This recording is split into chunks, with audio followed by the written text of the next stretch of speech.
Welcome to Penrose Learning, where we make understanding easy. In this video, I will explain how to make delicious custard without fruits. First, gather your basic ingredients: eggs, milk, sugar, and a touch of vanilla extract. Make sure your saucepan, whisk, and bowls are clean and ready for use. You'll also want to set up a double boiler or a heat-safe bowl over a pot of simmering water. This gentle heat is key to a smooth, lump-free custard. Let's get started on the process. Now, let's combine our ingredients carefully.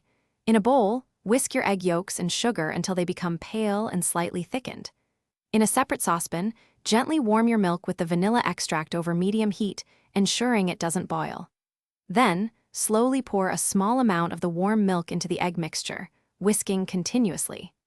This tempering step prevents the eggs from scrambling and ensures a smooth base for your custard. With your tempered mixture ready, pour it back into the saucepan.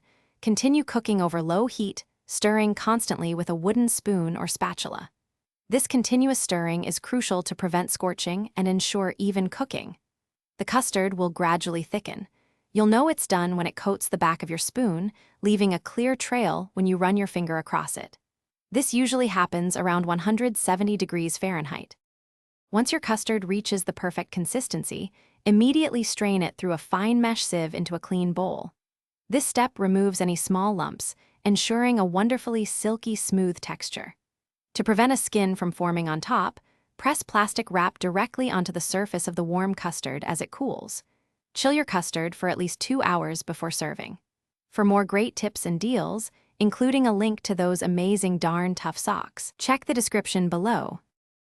Thanks for watching. If this was helpful, leave a like and consider subscribing. See you next time.